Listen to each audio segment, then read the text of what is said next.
Hello everyone, Anime Uchihayax here, and today we're exploring an intriguing what-if scenario. What if Issei was the reincarnation of Sabito? Prepare for a thrilling fusion of high school DxD and Demon Slayer elements. Let's dive in. Prologue: The Fall of Sabito. The misty mountain loomed ominously, shrouded in an eerie silence broken only by the guttural growls of the hand demon. Sabito, clad in his Demon Slayer uniform, his fox mask splintered but still holding, fought with unwavering determination.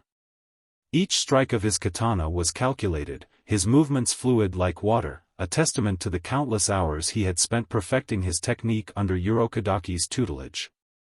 Despite his skill, the battle was unforgiving.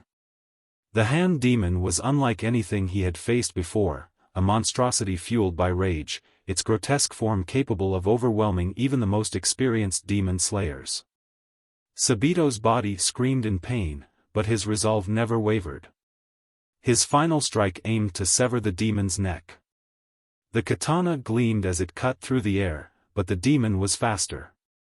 With a monstrous roar, it countered, its massive hand striking Sabito with brutal force. He fell to the ground, his breathing shallow, his vision blurring. As his life faded, Sabito felt a pang of regret, not for himself, but for the people he couldn't protect. A soft warmth enveloped him, a strange and comforting sensation that seemed to whisper, "Your journey is not over. You will rise again." Sabito's eyes fluttered open.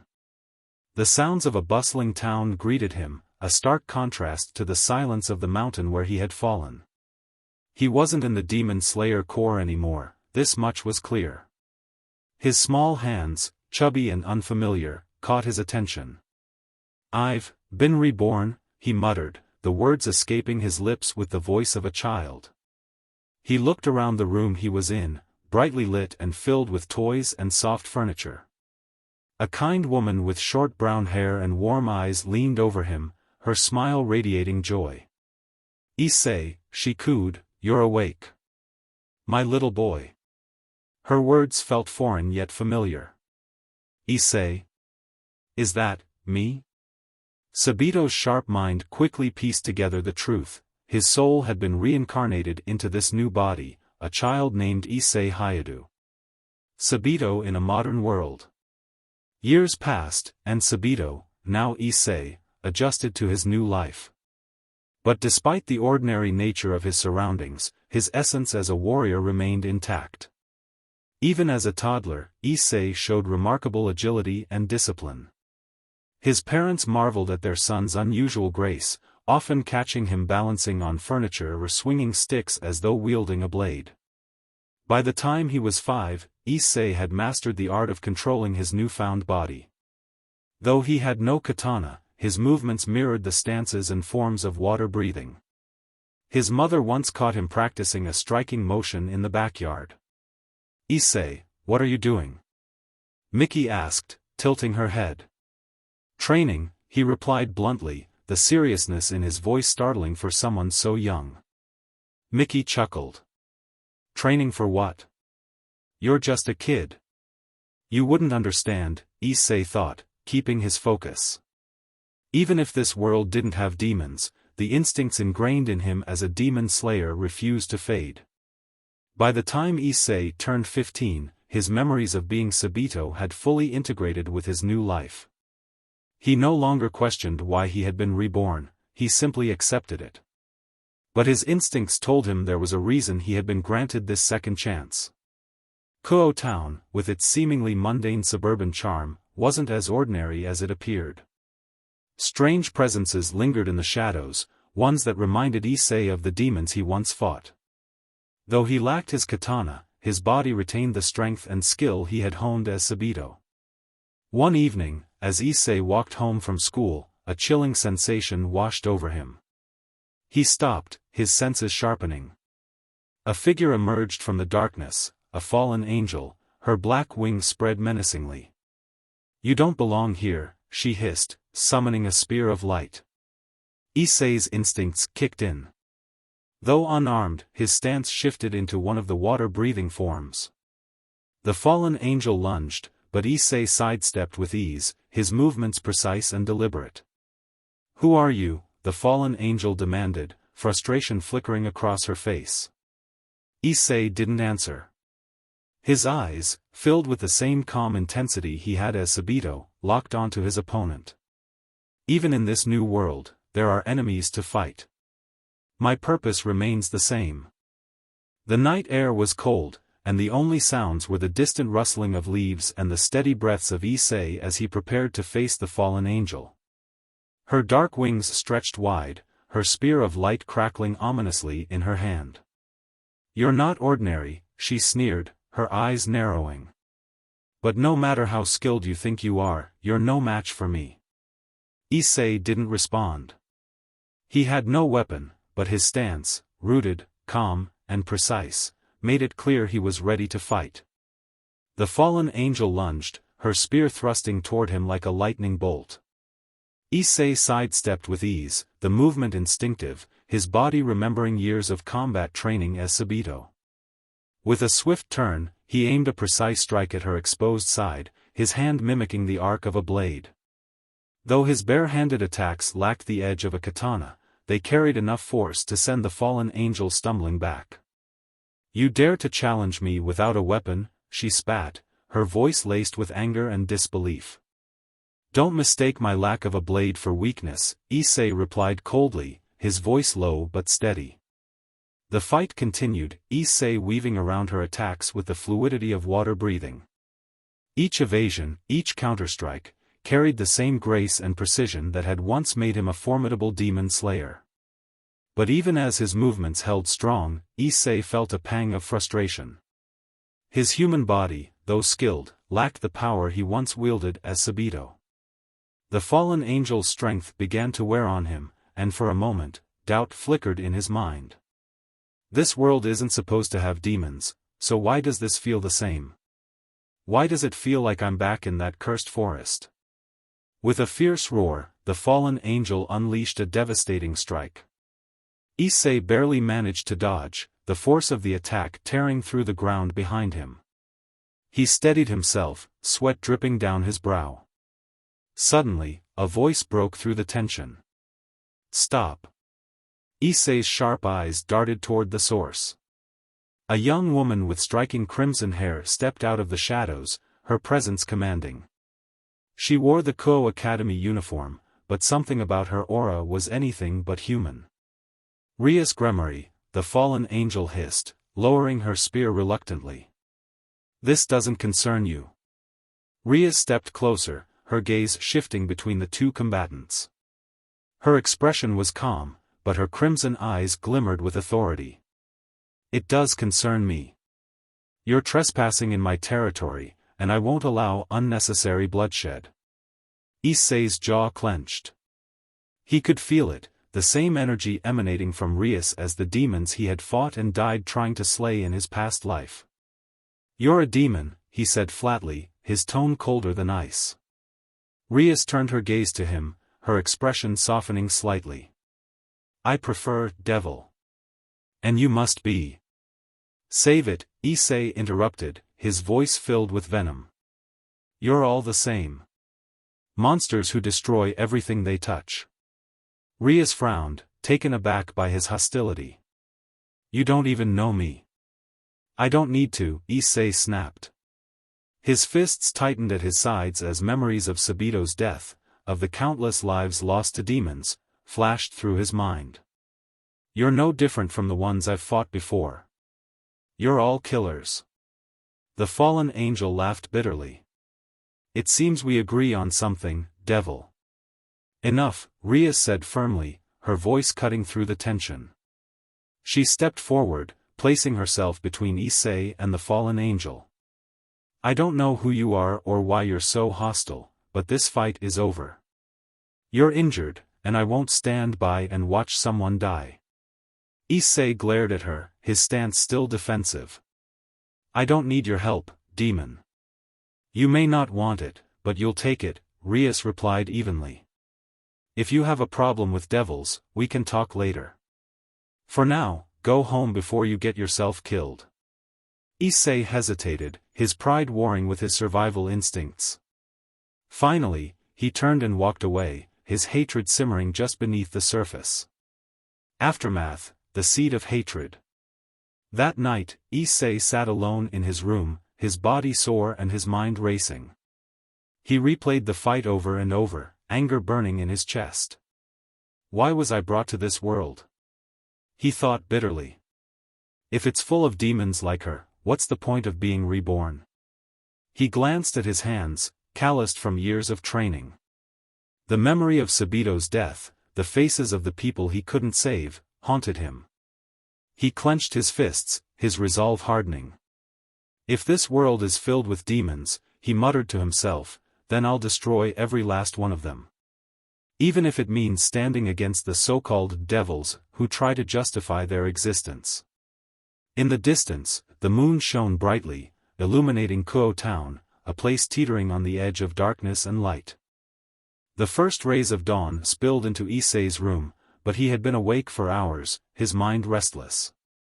The encounter with the fallen angel and the red-haired demon had ignited something within him, a burning desire to hone his skills and prepare for the battles that lay ahead.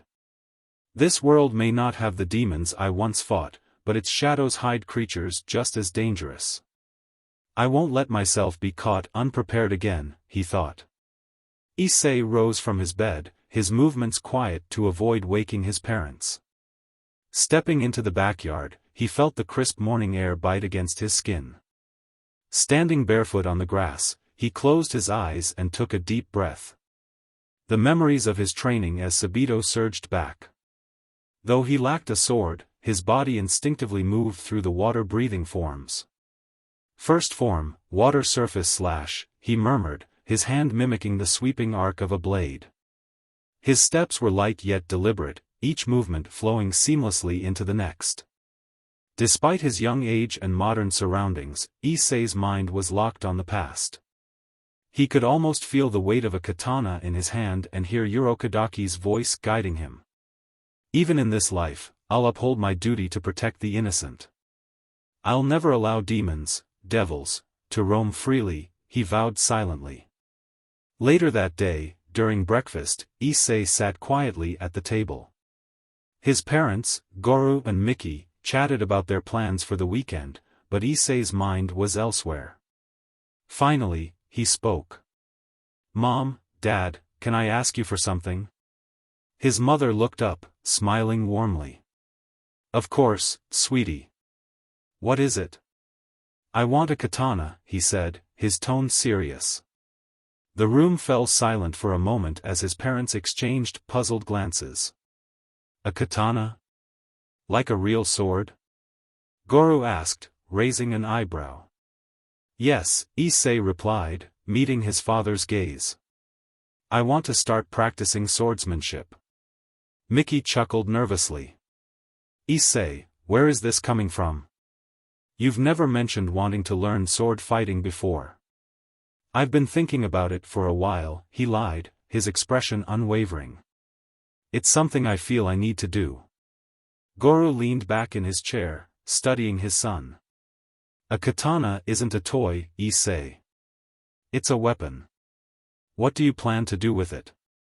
Train, Issei replied firmly. I'll be careful, I promise. But I need this. Please. His parents were taken aback by the determination in his voice. It wasn't the request of a child asking for something on a whim, it was a declaration of intent. After a long pause, Goro sighed. All right.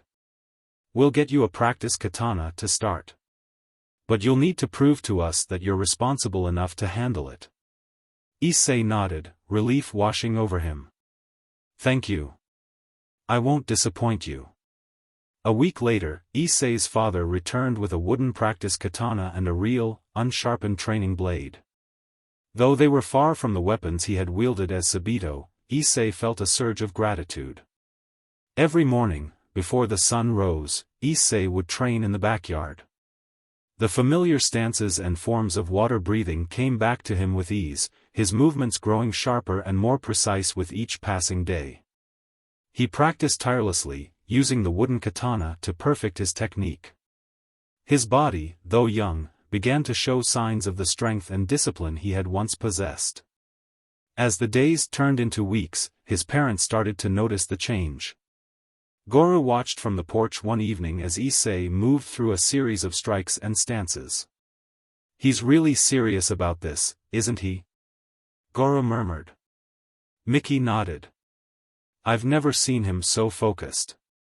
It's like, this is who he was always meant to be." One night, Issei sat on the roof of his house, gazing up at the stars. The practice katana rested by his side, a reminder of the battles he had fought and the ones yet to come. "This world is different, but the darkness is the same," he thought. "If I was reborn, there must be a reason. I couldn't save everyone in my past life, but I won't fail again."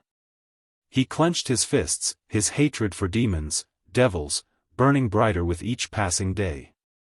The image of Rias Gremory's crimson hair flashed in his mind, and his jaw tightened. No matter how they look, no matter what they say, they're all the same. I'll never trust a demon, and I'll never stop fighting them. As the wind rustled through the trees, Issei closed his eyes, focusing on the resolve within his heart. Tomorrow would bring more training, more preparation. He didn't need a team or a master, he would stand alone, a warrior against the darkness. The sun dipped below the horizon, painting the sky in hues of deep orange and violet. In his backyard, Issei stood drenched in sweat, his practice katana held firmly in his hands. Each swing, each form, carried the weight of his determination. His breathing was steady, controlled, as he transitioned seamlessly into a water-breathing technique. "Sixth form, whirlpool," he muttered, spinning in place with his blade, the movement creating an invisible vortex of force around him. Though he wielded no real power, the precision of his movements made the technique feel alive. When he finally stopped, he exhaled deeply and dropped to one knee. Not enough, he thought, glaring at his calloused hands. I'm still not strong enough to face them. He remembered the fallen angel's power, the spear of light that had nearly ended him. And then there was Rias Gremory, the so-called devil whose presence had stirred an old, familiar hatred within him. That night, as Issei walked home from a nearby convenience store, he felt it again, that chilling presence. It was faint, but unmistakable. He paused, his eyes scanning the darkened streets of Kuo town. "Another one," he whispered, gripping the wooden hilt of his practice katana hidden beneath his coat. The air grew heavy, and a low growl echoed from the alleyway ahead. A creature emerged from the shadows, its form grotesque and inhuman. Its skin was blackened, its eyes glowing with an eerie crimson light. It resembled the demons he had fought in his past life, though its aura felt slightly different, twisted, yet still unmistakably dangerous. "You smell delicious," the creature rasped, its voice guttural and unnatural. Issei's eyes narrowed, his body shifting into a combat stance. "You're just another monster," he said coldly. "And monsters deserve to be destroyed." The creature lunged at him, its claws slashing through the air. Issei dodged with ease, his movements fluid and precise. He swung his practice katana with all his strength, striking the creature's side. Though the wooden blade lacked the cutting power of a real sword, the force of the blow sent the creature stumbling back. "You're stronger than you look, kid," it snarled, baring its fangs. "But you're still human." Issei didn't reply. His focus was unshakable, his breathing steady. "Second form, water wheel," he shouted, leaping into the air and spinning mid-strike. The blow landed squarely on the creature's head, shattering its skull-like mask. The creature shrieked in agony, its body dissolving into ash as it collapsed. Issei landed lightly on his feet, his heart pounding. Still not enough, he thought grimly. If I had a real blade, it wouldn't have taken so many strikes. Rias observes. From a rooftop overlooking the scene, Rias Gremory watched in silence. She had sensed the supernatural presence and arrived just in time to witness Issei's battle. "He's not normal," she murmured to herself, her crimson eyes narrowing. Those movements, they're too refined for someone who's just an ordinary human. Beside her, Akino Himejima, her trusted queen, stepped forward. Should we intervene, President? He's clearly involved in the supernatural, whether he knows it or not. Rias shook her head. Not yet. I want to understand him first. He doesn't trust devils, and his hatred runs deep. Approaching him now would only make things worse. But why does he hate us so much? Akino asked. Rias didn't answer immediately. Her gaze lingered on Issei as he sheathed his practice katana and walked away. That's what I need to find out. The next morning. At breakfast, Issei's parents noticed the faint bruises on his arms. Issei, are you okay? His mother asked, concerned. I'm fine, he replied curtly, avoiding her gaze. His father frowned. You've been training non-stop, and now you're coming home with bruises. Are you getting into fights? No, Issei said firmly. I'm training to protect myself. Goro sighed but didn't press further. Miki, however, reached out and placed a hand on Issei's. Just, don't push yourself too hard, okay? You're still our son, and we don't want to see you hurt. Issei nodded, though his mind was elsewhere. They wouldn't understand. I can't tell them about the monsters lurking in this town. They don't need to carry that burden. After school, Issei returned to his usual training spot in the woods behind Kuo town. With his practice katana in hand, he practiced relentlessly, each strike fueled by his memories of failure and loss. As the sun began to set, he paused, his chest heaving. If I'm going to fight these things, I need more than this, he muttered, looking down at the wooden blade. His thoughts turned to the creature he had fought the night before. Though he had defeated it, he knew that stronger foes would come. I need a real katana, he decided. And I need to learn how to harness more power. This body isn't enough, not yet. In the distance, he sensed another presence. This one was faint, but it carried the same demonic aura as the creature he had faced. His grip tightened on his katana. Come out, he called, his voice steady despite the fatigue in his body. A figure stepped out from the shadows, their form cloaked in darkness. Their crimson eyes gleamed as they spoke. You're an interesting one, Issei Hayadu, the voice said smoothly. Issei's eyes narrowed. Who are you? The figure smirked. Someone who wants to see what you're truly capable of. The figure stepped forward, their silhouette becoming clearer under the moonlight. A man, tall and lean, with piercing red eyes and a smirk that exuded confidence. His black cloak billowed slightly in the evening breeze, and the air around him felt heavy, oppressive. Who are you? Issei demanded, his body tensing. His practice katana was at the ready, though he knew it wouldn't be enough against a foe like this. The man chuckled, his voice smooth yet unsettling. You don't need to know my name, boy. All you need to know is that I've been watching you. Issei's grip on his katana tightened. Watching me? Why? The man tilted his head, his smirk widening.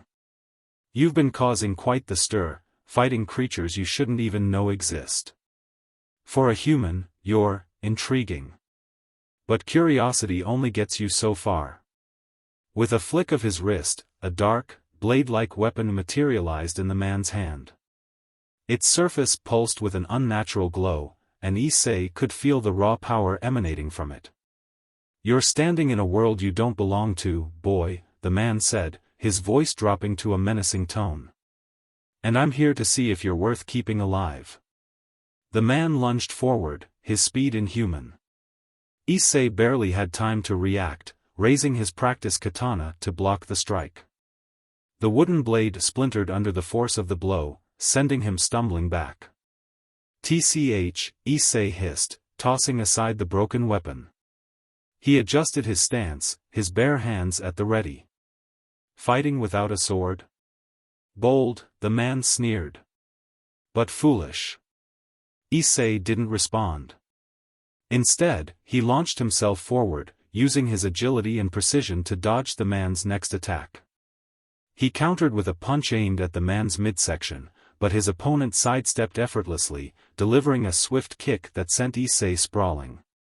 The young warrior gritted his teeth as he rolled to his feet. Despite the pain, his determination burned brighter than ever. "I've fought worse. I've survived worse," he reminded himself. "Not bad," the man admitted, his crimson eyes gleaming with amusement. "But not good enough."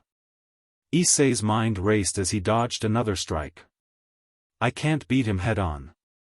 Not without a real weapon." His eyes darted to the fragments of his practice katana scattered on the ground. He grabbed one of the larger pieces, a jagged shard of wood, and assumed a defensive stance. "Still fighting? I admire your stubbornness," the man said, his smirk unwavering. Issei didn't reply. Instead, he focused his breathing, his mind slipping into the familiar rhythm of water breathing. The man lunged again, his blade aimed for Issei's chest. At the last moment, Issei sidestepped and slashed upward with the wooden shard, aiming for the man's face. The attack landed, leaving a shallow cut on the man's cheek. The man paused, touching the wound with a gloved hand. He looked at the blood on his fingers and laughed, a low, chilling sound. "Impressive," he said. "But that was your last chance." Before Issei could react, the man's blade slashed across his side, sending him crashing to the ground. Pain shot through his body, but he refused to cry out.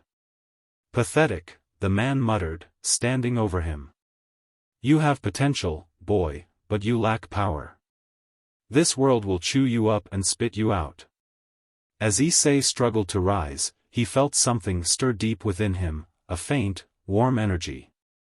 It wasn't the overwhelming power of his past life as Sabito, but it was there, flickering like a small flame. The man noticed it too, his eyes narrowing. "What's this?" Issei's breathing steadied as he gripped the shard of wood in his hand. The energy coursed through him, dulling the pain and sharpening his focus. "Get up," a voice echoed in his mind. It was calm, firm, Sabito's voice, his own voice. With a roar, Issei surged forward, his movements faster and more precise than before. The shard of wood glowed faintly as he struck, forcing the man to step back for the first time. The man's expression darkened.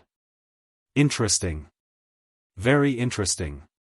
Before Issei could press the advantage, the man raised his blade and swung it downward. A wave of dark energy exploded outward, throwing Issei back and shattering the shard in his hand. "Enough," the man said coldly.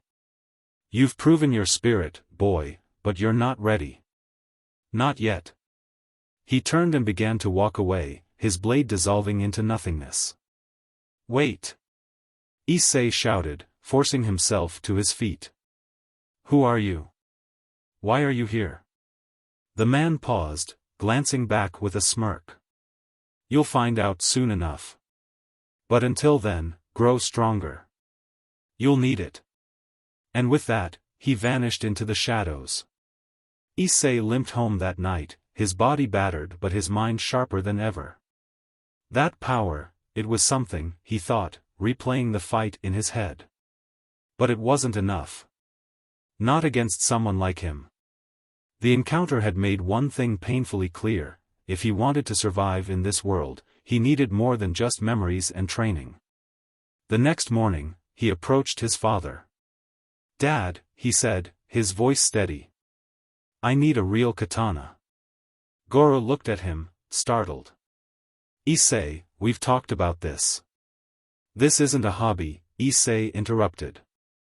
"I need it. Please." There was something in his son's eyes, an intensity Goro couldn't ignore. After a long pause, he nodded. "All right. I'll take you to a shop this weekend. But you'd better tell me what this is really about one day." "I will," Issei promised.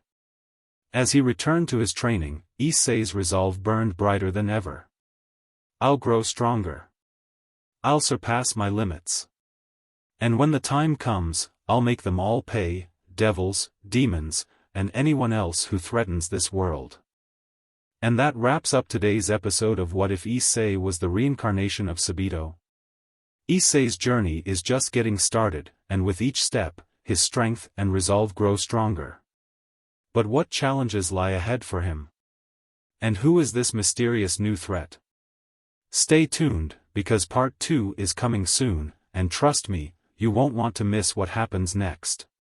If you enjoyed this story, don't forget to like, comment, and subscribe. Let me know your thoughts and theories in the comments below. This is Anime Uchiha X, and I'll see you in the next one. Stay awesome.